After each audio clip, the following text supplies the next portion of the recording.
you to trust me. Oh, Geronimo! I know when your birthday is. That's actually pretty close. That's actually pretty fucking close. That's really creepy. I'm going home. Mom, this amusement park's weird. I want to go home. Oh no. Anime cafes. I know that there are some, like the maid cafes, which are basically like it's like Hooters, except they dress up in maid outfits and they're just like, how may I serve you today? And just stuff like that.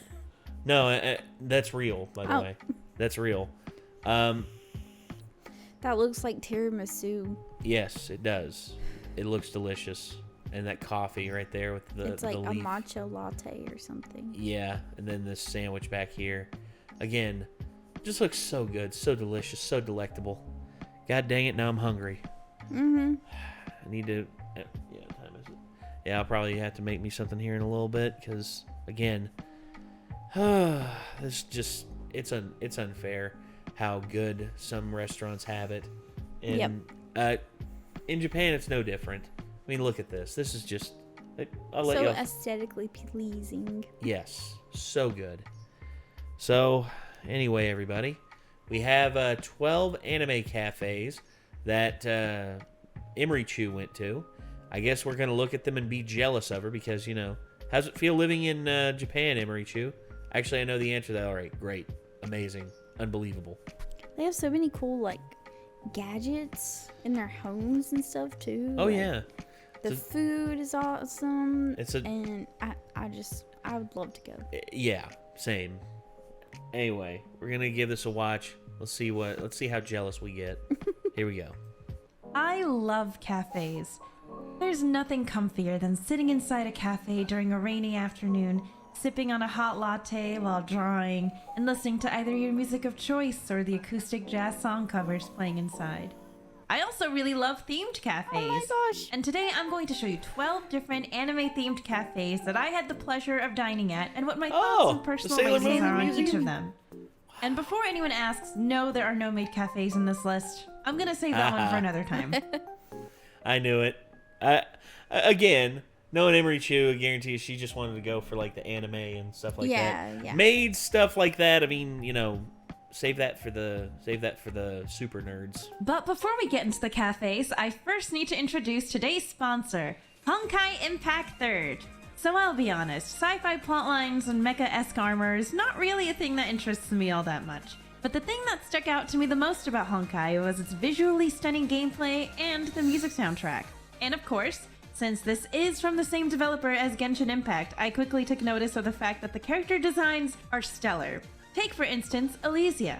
There's just something about her that really speaks to me, Gee, I wonder what it could possibly be. Pink. The Valkyrie suit they gave her Pink for the elf. Elysian Realm story is absolutely breathtaking. She's elegant, cheery, sweet. She's everything I want to be. Pink. Then there's Griseo, Emery Chu is obsessed with the color pink. Yeah. Anything that's pink, she'll want to buy. who's from the same group as Elysia. Heck, if there was a pink Sphinx that came out as a rare breed or something like that, like a rare outcome, she'd buy it. They're called thermals. Well, yeah. Well, They're like white pink. yeah. Which I mean, Calliope's technically her skin looks pink, and it's called. She's a blue and white, but she's a Harlequin, yeah. No, she's not. Well, not Harlequin, but blue and white bicolor. Yeah. Elysia. She's adorable, shy, soft-spoken, and the thing I like most about her is the fact that she fights with a paintbrush, so her gameplay is a lot of fun to watch. Now, if cat girls are more up your alley, there's No. Partophilis. Wow, this game has interesting names. It's no surprise why she sticks out to me. She's cute, She's got this kitties. super adorable bathing suit for her summer skin, and best of all, she's got this cat clinging to her scarf at all times so she can whip out during battle. So, a pink-haired girl, an artist, and a cat girl with a cat. It's like they were made to get my attention. There's a character for The everyone, artist and so the if you're cat interested one. in a game with really flashy, energetic combat, a roster made up entirely of pretty girls, and a more sci-fi aesthetic, then consider trying out Honkai Impact today. The first type of cafe we're going to explore are the pop-up walk-up cafes. Pop-up cafes are the most common type you'll see when it comes to anime collaborations. They're there for a limited time at a specific location, and they usually have a menu that's themed around the show or game that they're promoting. The Ruby. That's Ruby. That was the Ruby one right there. Remember the show I told you about that's like based on... menu that's themed around the show or game that they're Yep. There's Ruby, Weiss, Yang, and Blake. Yeah. That's cool. Ruby, RWBY. Okay. All collaboration cafes usually have merch that's exclusive to the cafe. Pop-up walk-up cafes are the easiest to get to because there's no reservation needed, so you just show up, order, and enjoy. The first themed cafe I ever went to was actually an Arena Tanemura pop-up cafe at Tokyo Skytree. Arena Tanemura is the mangaka behind titles like Full Moon no Sagashite, Gentleman's Alliance, and Kamikaze Kaitojin. And she was one of my biggest art inspirations when I was growing up. So of course, I was super excited to go to a cafe that was themed after her work. I ended up going with 2 other friends who also enjoyed Arena Tanemura when they were younger. The first thing I noticed was that there wasn't a whole lot of room to sit. They have a few plastic tables and chairs, but aside from the large window decorations, the vibe is very eat your food and get the hell out. Luckily, there wasn't any wait, so we were able to grab a table right after ordering. The other thing I noticed was, wow, this menu is kind of expensive. As the video continues, you might notice that this is kind of a constant with these cafes. I will not be judging any of them based on price because, spoiler alert, they are all expensive. I decided to order the curry alma rice, which was made to resemble takto, and a berry soda themed after Miroko. Also a latte with Mitsuki's image. The whole full moon gang's here. The food was served on paper plates and plastic cups, and the presentation was lacking. But like I said, the vibe of this particular cafe space was eat your food and get the hell out. And honestly, I was still super excited to be there. To be honest, the curry rice was not great. It's one of those things where you're like, I can definitely make this better at home. However, the berry soda was actually pretty good. Not too sweet and super refreshing. One of my friends also ordered a strawberry parfait that looked super cute, but I didn't try it, so I have no idea how it was. I ended up spending the time bonding with my new friends over our mutual love for shoujo anime and reminiscing on all our favorite Arena Tanemura memories. So, as mediocre and pricey as the food was, I still had a good time. This pop-up cafe gets a 2.5 out of 5 from me.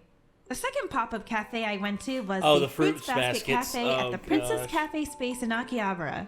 Compared to the first cafe I went to, this one had a way different atmosphere.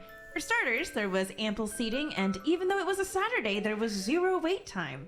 There was chibi art of all the characters on the walls and tables, and the TV was playing recap scenes from the show with a gorgeous soundtrack playing in the background. My friend Daru ordered the Somen and Citrus Kyo soda, and I ordered a Katsudon, a Blueberry Yuki soda, a Toru strawberry milk, and a latte with Kisa printed on it. I'm not really a big fan of desserts, but we also ordered the pancakes to share. To be honest, I wasn't a huge fan of the strawberry milk, but the berry soda and latte were really good. I was also really surprised at how tasty the Katsudon was too, and actually, I was so overwhelmed by how happy I felt in the moment, I burst into tears as soon as I took a bite of the Katsudon. I was incredibly embarrassed because Daru was a very new friend, but she was really nice about it, and she was like, don't worry, I also fangirl over things like this. You see, there are things like if I ever experience like one-to-one, for instance, that Super Mario World theme park that they're going to be opening up in LA. I mean, not LA. In Orlando, there's going to be one in Florida too. Oh right, but the one in Japan right now. Yeah, but they're opening one up in California next year. Yeah, well, actually, the one in Orlando is opening up next year as well. They actually are rushing it. I didn't realize that. And they're also going to be opening up like the Donkey Kong expansion, basically almost at the exact same time as the Japanese branch. Huh. So, interesting. Oh yeah, and I didn't realize that Florida was getting it too. Yeah. Because the last time I read about it, it was like they had posted it for 2025. Again, it was supposed to be that, but because of the non-shutdowns that Florida had, they're not having to wait like California is. because California shut down for a long, long time in terms of work stoppages. Whereas Florida, they were just like, whatever. Yeah, again. Well. And that's the whole thing. But anyway. I want to go. Me too. But if I ever when I walk through there, I am probably going to cry because, let's be honest, I mean, it's always been a dream of mine to walk into, like, the Super Mario world. Yeah. And I would probably just, like, start walking. As soon as I heard, and, like, heard that I was walking down the tube tunnel, I would just be like, oh, that's going to be awesome. yeah.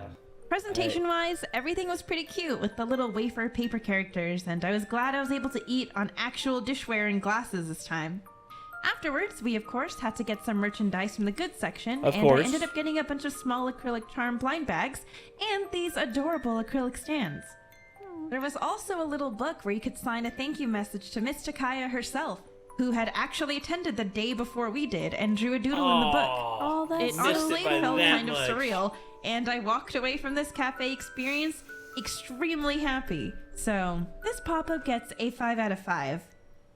For the third pop-up cafe, we're going back to the first cafe space at Tokyo Skytree, and this one was honestly a nightmare. So, a little word of advice: if you choose to visit any sort of event in Japan and you have the option to, do not go during the weekend, and especially not on a Sunday. I may have gotten really lucky with the Fruits Basket Cafe, but this time around, I would not be as fortunate.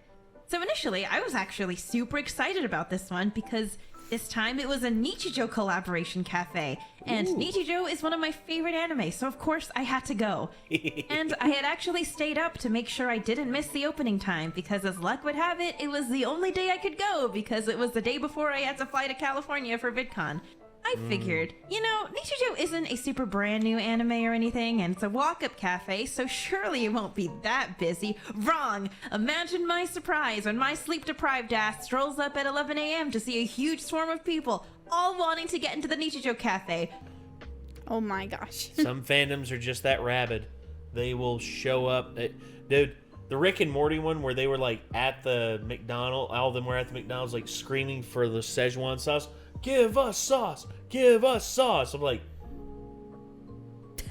what is wrong with you guys? Oh my gosh. To the point where they had to hand out numbered slips, and I was like, okay, yeah, I don't mind waiting like an hour or two. 19時に戻ってきてください。 Honto? So I took a Hi. taxi home, took a nap, went back at 7 p.m., and the food was not good. I'm not even going to get into detail on the things I ordered because nothing really stood out. takoyaki. I mean, don't get me Nice. wrong, the Sakamoto burger looked adorable, but if we're looking past the wafer decorations, what we have here is very overpriced, very mediocre food. And of course, since this is the same place that had the Arena Tanamura pop-up, it was served in the usual paper plates and plastic cups. But of course, I was sort of expecting this. So, at the end of the day, I'm not waiting 8 hours for spectacular food. I'm waiting 8 hours for Nichijou, and that's what I got. So, I had no regrets. 1 out of 5. So again, $26 to eat there. That's pretty bad, but I've seen much Yeah. worse. Wait time. Good lord. Yeah. Now, the second type of cafe I'm going to introduce is the pop-up reservation cafe. Similarly to the previous ones, these are also only for a limited time, but rather than just showing up, you actually need to make a reservation beforehand, usually through the cafe venue's website. If the anime is new and or very popular, you'll likely have to make a reservation, like if it's a Spy Family collaboration. Yes. Yeah, those are real. I want to go. I know. If they ever do one of those whenever we're over there, yes. Oh my gosh. Yes. Or a Chikawa collaboration. The menu is still a bit pricey, but you can expect to see a higher quality in both presentation and taste. The first reservation cafe I went to with Deru was the Mofusan. Mofusan Cafe at the Nice. Box Cafe in Space in Shinjuku. Mofusan is a series of some of the cutest, chubbiest little kitties you've ever seen, drawn by an illustrator who goes by the name Juno. You might have even seen some of these cute cat illustrations. And is completely anonymous, by the way. This artist has never, like, revealed themselves. No, she's at your mom's house. I'm just kidding. It's you? No, it's Juno, the cat. Oh, right, I was right. joking. Yeah, Mom has a cat named Juno. She's a sweetheart. I thought you would get the joke. No, I get it now. It's just I was a little late to the party on that one. But yeah, that's just the cutest thing. I Yeah, love they're that. so cute. Illustrations on either Twitter or Instagram. Oh my So goodness. technically not an anime, but it was so stinking cute, we had to go. Oh my gosh. The atmosphere was cute and pretty simple, with illustrations of the cats covering the walls and this giant shark cat plush. I Yeah. ordered a burger, a sparkling lime soda, a cafe We gotta latte, get Nick one of those. Yes. and a cat ice cream parfait. Daru ordered the fried shrimp sandwich and Oh, a it's got taiyaki little dessert kitty made to look paw like a prints. cat's head was Yeah. stuck in it. The food was all so adorable. We genuinely had trouble starting because we didn't want to ruin it. And surprisingly, it was actually really, really tasty. I completely annihilated my plate because I was enjoying it so much. Everything on that plate was delicious. The burger, Also, I love the fact salad- that it's a wood cutout. Yeah, that's It- really cool. Like from a center cut of the wood. That's awesome. salad, the potatoes, the drinks were also really good, and the parfait was pretty good, but I couldn't finish it because, like I said, not a big fan of desserts. But luckily for me, Daru is, so she happily took it off my hands. Afterwards, we took a look at all the cute merchandise in the merch corner and talked ourselves out of buying everything in sight. Overall, it was a really fun time, and my tummy was very happy. 5 out of 5. The second reservation cafe I went Sailor to with Moon, Daru here we is go. the Sailor Moon Cafe, located in the Sailor Moon Museum in Roppongi. This museum is here until the end of the year, so if you find yourself in Japan within the next 3 months and you're a big man. Sailor Moon fan, I definitely recommend checking this exhibit out. Now, you don't necessarily need a reservation for the cafe, but you do need to book a ticket reservation for the museum that it's in. So I'm counting it in the category of pop-up reservation cafes. The exhibit is really pretty, and Daru was losing her mind from happiness every step of the way, so it was Me her too. turn to be the teary-eyed fangirl. It was a Sunday, which we all know is a very busy day, so we ended up waiting around an hour to get a table at the cafe. The food was, of course, very cute and actually pretty good. I ordered the slider plate. One had shrimp and egg, and the other had tuna and pesto. It came with pickled veggies and a side salad with what I think was blue gelatinized salad dressing, and also a side of potato puree that was dyed pink. Interesting color choices, but they tasted good, so I'm not gonna knock it. I also ordered a white peach soda float, which had That looks star-shaped good. jellies at the bottom. It tasted sweet and refreshing, and I actually really liked it because it wasn't sickly sweet. And of course, I needed a second drink, so I ordered an iced latte with some text from the manga printed on top. Daru got the moon-shaped omurice, which included a silhouette of Sailor Moon made out of sugar. I don't That is really agree awesome. with the choice Cool. of having sugar next to omurice, but she seemed to enjoy it, so again, not gonna knock. Well, again, salty and sweet. I mean, omuraisu is very it's very tangy with like the sauce that they put on the rice that they put in the middle of the omelet. But still, a little bit of sugar I think would be all right. Yeah. And plus, look at the design. Yeah, look at that that. looks It's so so cool. good. Okay. For dessert, we shared the Cosmic Heart Compact Dessert Plate, which had a strawberry mousse topped off with a sugar cookie. The mousse was pretty good, but I was pretty sugared out from the float, so, like always, I had to get Daru to clean up the rest of it. If I had to rate the cafe without taking the exhibit into account, I think I'd have to give it a 4.5 out of 5. Now, some of the fellas watching this video have either completely checked out at this point, or they're asking, okay, we see all Absolutely these girly, not. cutesy cafes you're going to, but where's the cafe for me and my shonen brethren? So I present to you the Jujutsu Kaisen Cafe. God. I just love the fact that Cafe for me and my shonen brethren. yeah, they showed a fucking hell, a Garnt. These three here are part of like the anime pod. I forget what it's called, but it's an anime podcast, and she's good friends with all of them.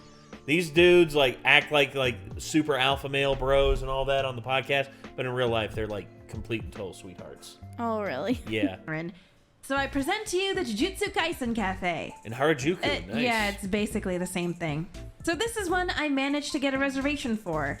It was a bit of a hassle. I had to make an account on the site, pick a reservation time, pay the booking fee at the nearby Lawson, all to have some of the most mediocre food I've ever eaten. The atmosphere was fine. I wasn't a huge fan of the plastic screen thing they had because it made sharing food difficult, but we did get some free file folders and, of course, free coasters with... You What? He moved the camera. Oh. Daggone it. How did... Oh. Sorry.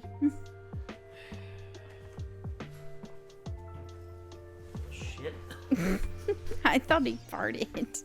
No. That's okay. It's because of me, because Callie, she jumped up here and I didn't want to move her, so... It's fine. Excuse me. Posters all with every that. drink purchase. I ordered a panda breakfast sandwich thing, and I'm gonna be honest, it sucked. The egg was nice and gooey, but aside from that, it tasted abysmal. The jammy Diaz's egg. meal was, I think, slightly better, but he wasn't really all that into it either. The drinks were fine, nothing to write home about, but they were fine. Now, the real highlight of this cafe, if you could believe it, was the dessert. The dessert was actually really freaking good. The cake was nice and fluffy, the cream was light and tasty, especially with the fruits and tart sauce, and there was even some strawberry jam and vanilla ice cream in the middle of the cake. This was probably one of the best desserts I'd eaten at any of the cafes. So, as you can probably tell, these cafe menus can be hit or miss depending on what you order. You just have to hope and pray you won the menu RNG and picked the tastiest items. In this case, I think I picked the worst possible meal choice, but arguably the best dessert option. There was, of course, a merch section in the store, but I wasn't really interested in anything. Oh, come on. Jujutsu Kaisen's amazing. Come on. Jujutsu Kaisen Cafe gets a 2.5 out of 5 for me. The only thing that earned points was the very tasty dessert. Now that you've heard about pop-up cafes, let's talk about permanent walk-up cafes. These cafes are, like the name suggests, permanent, and you go any time of the year because they're not going anywhere. There's not a whole lot of these, and the only ones I could find that didn't require a reservation were dedicated character cafes. First one in this category is the Cinema Roll Cafe in Shinjuku. Nice. I was interested in this one because they were doing a limited time collaboration with Hatsune Miku. Nice. It was a Monday, and nobody was available that day to go with me, so I went on a date with myself. I thought I was being smart by going at opening time on a Monday morning, but of course, since it's a collaboration with Queen Miku, there was already a huge line when I got there. I ended up waiting 2 hours to finally get seated, and during that time, I decided I would order 2 things from the Miku collab menu and 2 things from the regular Cinema Roll menu. I ordered the tropical mango soda, which was really freaking good. It was like a club soda mixed with fruit puree, so it wasn't too sweet at all. And at this point, I realized I had a thing for bubbly, fruity soda water. Unfortunately, What's wrong with the that? green acai juice I ordered off the Miku menu was not as good. Honestly, it was kind of gross. It was like a cup of vegetable juice, which by itself was not bad, but it had a thick layer of Cool Whip on top, and I was really not into it. I could only drink half. Also from the Miku menu was the green onion and tuna pasta. The flavor was intense, but it was pretty good. Was it $10 good? Probably not.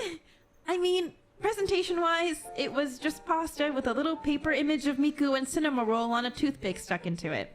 On the other hand, the presentation of the Cinema Roll omurice is one of the cutest edible things I have ever seen. Look at how cute he is! Little baby boy sleeping in his egg blanket.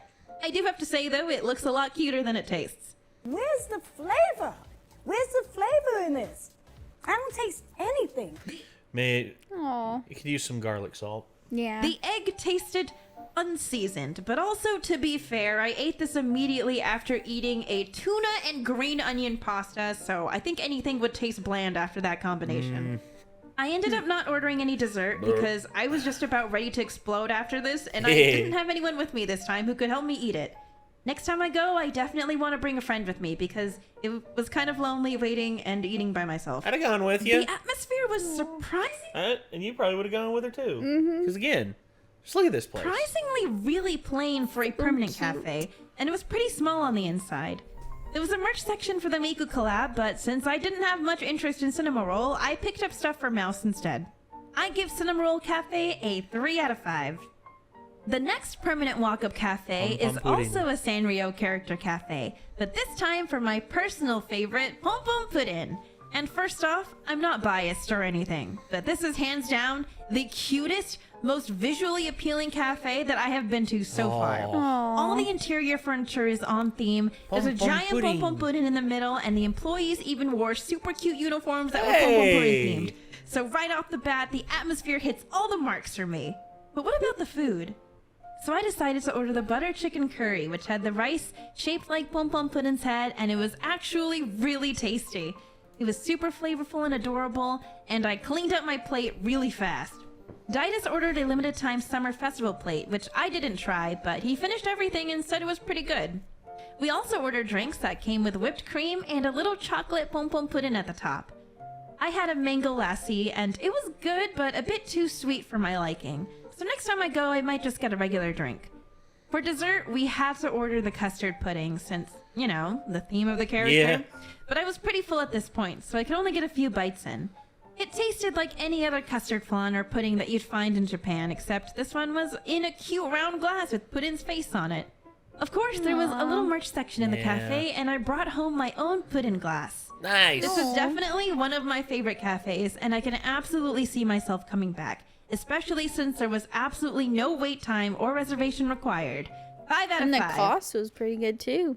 Huh? Did you see the cost? It was only at $21. Nice. Yeah. There was absolutely no wait time or reservation required. 5 out of 5. The third permanent walk-up cafe I visited was the Shirohige Cream Puff Factory in Setagaya. Unlike the busy, bustling streets of Shinjuku and Harajuku that the other two were at, Shirohige is located in a really peaceful green area right by the station. You might notice the Studio Ghibli memorabilia as you walk in, and that's because this cafe specializes in Totoro-shaped cream puffs. They have different custard flavors depending on the season, like peach and mango, and they also have a selection of other Totoro-themed sweets available for purchase. So the bottom floor is the bakery, but if you go upstairs, you can enjoy a meal in the cafe and order those same Totoro cream puffs to eat in.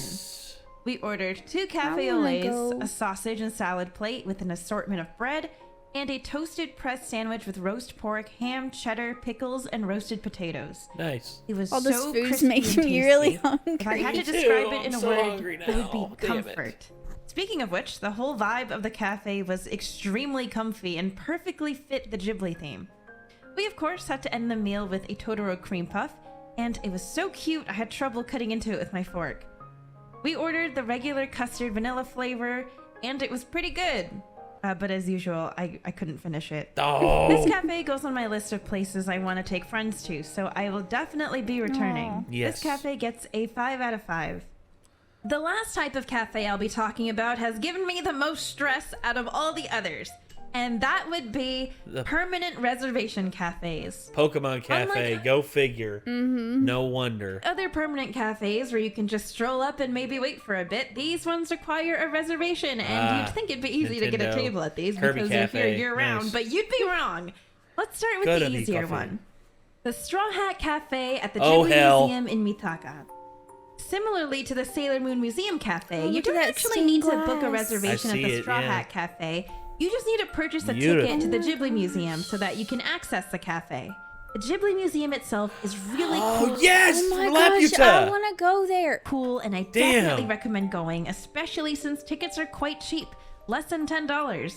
Now, technically, I don't think the Straw Hat Cafe is meant to be a Ghibli-themed cafe, just more like a regular cafe whose whole purpose is to proproperly feed you while you're in the museum. Again, Straw Hat isn't Ghibli owned, it's owned by Toei, so that's a bit weird.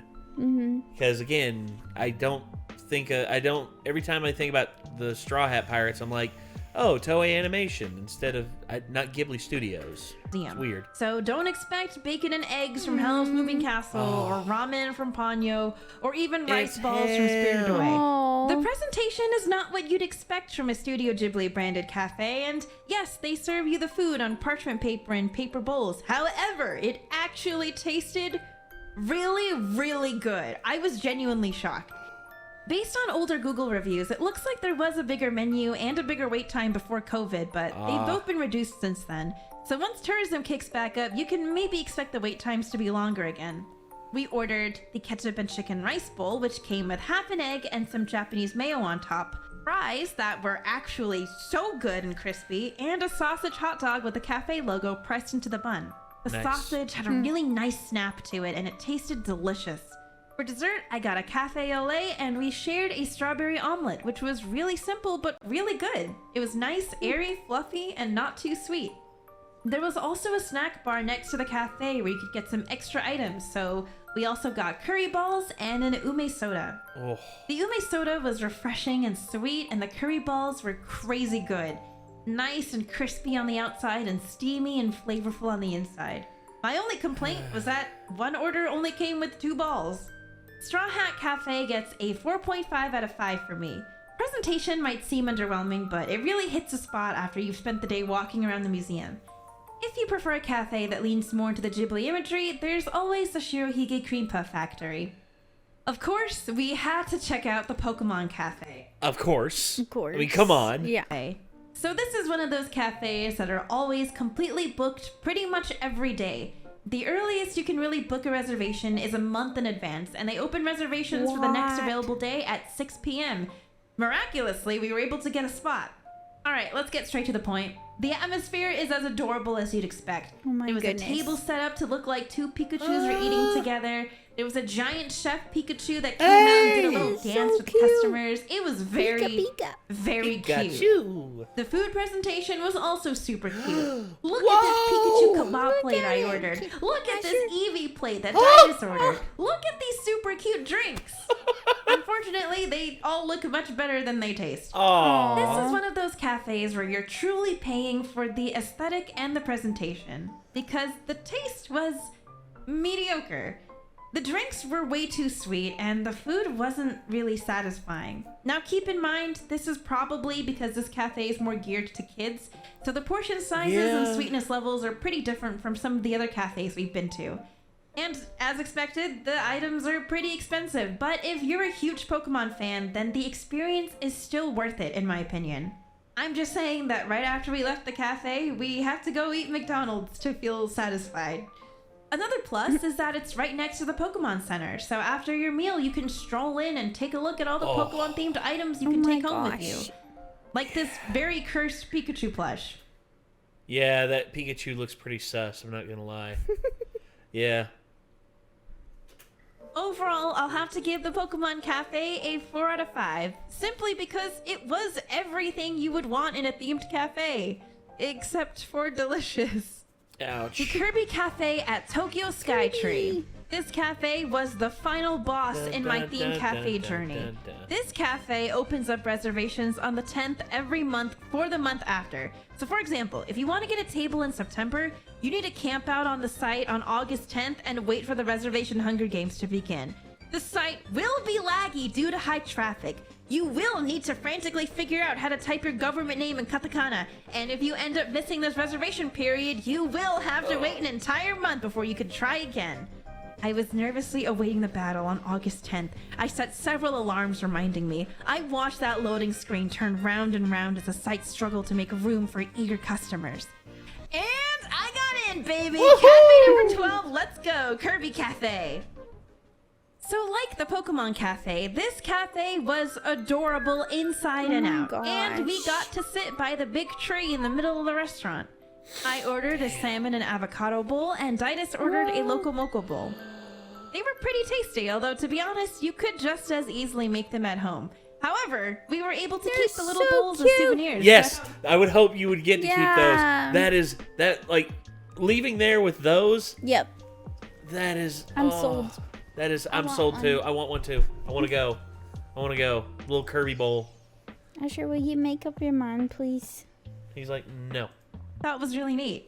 We also ordered 2 cafe au laits with little marshmallow Kirby's on top, and they were so cute and so delicious. I also ordered a peach soda, which was admittedly way too sweet for my liking, but it was still fun to drink. And for dessert, we have The Kirby car! had to order the Carby Jello cake. Kirby. Just look at it. It's so cute and jiggly. I'll be honest, I did not really eat any of it because I was pretty sugared out from my 2 drinks, but Didas really liked it, so you can take his word for it. In addition to the souvenir bowls, we received some super cute free coasters, and we got this plastic stirring stick that I think was an exclusive if you dined in. Nice. Afterwards, we hit up the merch store, and it took me a lot of strength not to buy everything I saw because they have some seriously cute merchandise. Even if you don't have a reservation at the cafe I was gonna say, why no love for the Waddle Doos? Come on, man. Aww. Only one Kirby left up top and a whole row of Waddle Doos underneath. Come on. Reservation at the cafe itself, You can pop in whenever you want to browse the merch. The food is quite expensive, but like I mentioned before, themed cafe food is always expensive, so I can't really judge that aspect. If you're a huge Kirby fan, it's definitely worth going for like a special occasion or something. This one gets a 5 out of 5. Go. Now let's review. Pop-up walk-up cafe. Pro, easily accessible. Con, typically lower quality and unpredictable wait time. For the pop-up reservation cafe. Pro, better quality and no wait time. Con, can be difficult to get a reservation, especially because of time exclusivity. For the permanent walk-up cafes. Pro, easily accessible, but con, unpredictable wait time. And for the permanent reservation cafes, pro, year-round and no wait time. However, con, can be difficult to get a reservation. So, are themed cafes worth it? I'd say if you're a big fan of the anime or IP that absolutely. the cafe is based on, then yes, I do think it's worth going to at least once, especially if you go with a friend who's also a fan. It's even more worth it if you're like me and you really love that gimmicky, cute novelty stuff. Just keep in mind that what you're mostly paying for is the novelty of it. Even if the food is pretty good, you'll always be able to find a better quality version of what you're eating for much cheaper at a different restaurant. But let's be honest, you're not going to a themed cafe because you want high quality omurice. You're going so you can eat omurice that looks like a cute character sleeping in a little egg blanket, Yes. and you are so valid for that. So yeah, if you're a fan of something and there's a pop-up collab cafe for a limited time, definitely consider going next time you're in Japan. I want to go. I want to go too, dang it. Again, when we make our plans to go over there, we need to make a reservation for that Kirby Cafe. Yes. Because I want one of those Kirby bowls. And Yeah. I want to buy a Waddle Doo plushie and a Kirby plushie. Bring them both home. Yum. And that way I could just like have them there to be like, Yum. you got my boys with me. And don't you dare chew on them. I know you, Asher. You. See, I don't have access to that. Anyway. Mainly, you have to worry about this one chewing on them, True. actually. Very true. Yeah, I like to steal Mama's Angry Birds and the Grogu's Oh, off my goodness.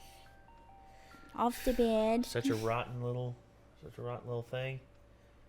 Anyway, Yeah, ladies and I'm gentlemen. definitely going. Yes. Definitely added something to my bucket list that I Yes. should have known existed, That but did not the think Pokemon about. Cafe, I know it was one you Well, that one and the Kirk- Ghibli. Oh, the Ghibli? Oh, yeah. Studio Yes. Ghibli is one of my favorite. I Again, bet they have some that have like Spirited Away and Howl's Moving Castle. I wouldn't and, doubt it. Yeah, I bet they have that. Now I'm gonna go upstairs and look it up. And you know what? You're technically not. They don't allow you to have like cameras inside of like the Ghibli Museum or anything like that. But there is something that I plan on getting if I do go over there. I'm going to be getting the fake pair of glasses that actually has like little recording lenses up in the top part. Oh here. yeah. And that way I can just be like, all right, just okay. So yeah, Ghibli Museum. Hell yeah, bro! Look at this place. This place is amazing. This place is unbelievable. Yeah. And of course, you know, in Japan, we're gonna have to go to the Super Nintendo or the Yeah. Nintendo Land and all that. Again, so many things to do, so many crazy things to get into, and I gotta be honest, I just want to go right now. I wish I could go right now. I want to go real bad. Me too. Because Japan just opened up their borders again. They're now accepting Really? tourists again. Oh, that's So, awesome. yes, that is something that is very much a possibility. But right now, everybody, thank you all very much for tuning in. And good Lord, we will see y'all in the next one. I'm Nate. I'm Kate. It's Asher. And over there, Calliope. And Bilbo. And I think Vega's here. No, Vega's over there. Oh, That's who Lord. she's chasing. And until next time, everybody, we'll see you then. Peace. See ya.